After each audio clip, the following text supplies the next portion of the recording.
Auto চালকদের এই যে অবরোধ 2 দিন পর পর, কালকেও করছে, পরশু দিনও করছে। কি পরিমাণ যে হ্যাসেল ঢাকার মানুষ। আর এই কেন যেন অন্তর্বর্তীকালীন সরকারের এই সময় কিছু হইলে খালি রাস্তা অবরোধ করে। এটা ইসলামে জায়েজ নাই কিন্তু ভাই।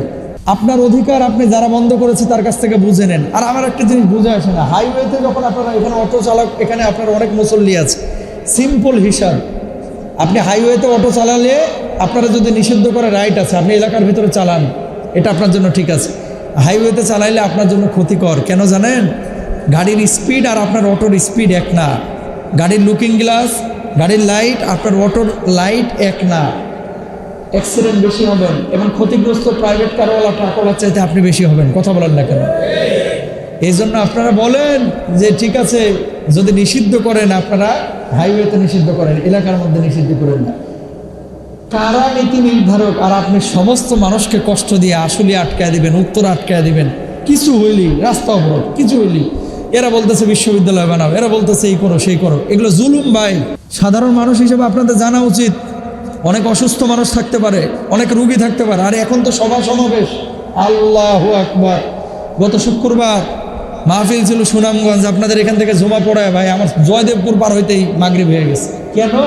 কয় মানে লড়াই লড়াই লড়াই চাই, লড়াই করে বাঁচতে চাই। কার লগে লড়াই করবি তুই? এখন কথা কয় না। লড়াই লড়াই লড়াই চাই, লড়াই করে বাঁচতে চাই, লড়াইটা করবি কার লগে? এই সমস্ত ফাইজলামি বন্ধ করেন মিয়া। আপনি যেই দলেরই হন না কেন, সভা সমাবেশ অবশ্যই করবেন, জায়গা মতো যান। রাস্তা আটকাচ্ছেন কেন? রাস্তা আটকায় কত মানুষকে কষ্ট দিচ্ছেন। এই প্রত্যেকটা মানুষের অভিশাপ আপনার উপরে লাগবে। ঠিক কেনা ভাই? হাজার হাজার মানুষ, কি যে কষ্ট।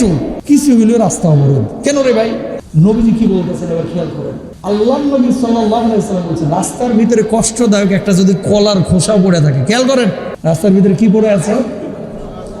কলার একটা খোসা পড়ে আছে। নবীজি বলতেছে এই কষ্টদায়ক জিনিসটাকে তুমি দূরে সরাইয়া দাও, ফেলাইয়া দাও, তুলে অন্য স্থানে ফেলো। আর আমাদের দেশে কলার খোসা তো দূরে সরানোর কথা দূরের কথা, পারে না রে। কলার খোসা না, রেল লাইন তুই উপড়ে ফেলায় দেয়। কথা বলেন না কেন? কেন রেল লাইন উপড়ে ফেলায়? যাতে করে রেল আসতে না পারে। কোথায় পাইছেন এগুলা? শুনেন, আপনি বলবেন যে হুজুর আপনি যে এখানে ওয়াজ করতেছেন, বলতেছেন, কয়জনে শুনবে? অ্যাটলিস্ট অন্তত আমার মহল্লার এই মসজিদের মুসল্লিরা সচেতন হন ভাই।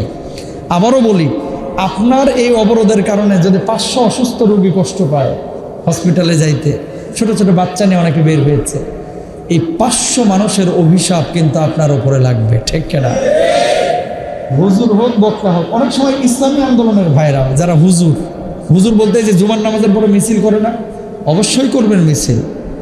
রাস্তার একটা সাইড দিয়ে যান, আর একটা সাইড ছাড়িয়ে দেন না, গাড়িগুলো যাক। কারণ এলান নাই তো। আপনি যদি আগে এলান দিতেন যে আগামীকাল 2 ঘন্টায় রাস্তাটা বন্ধ থাকবে, মানুষ বিকল্প রাস্তায় যাইতে পারত।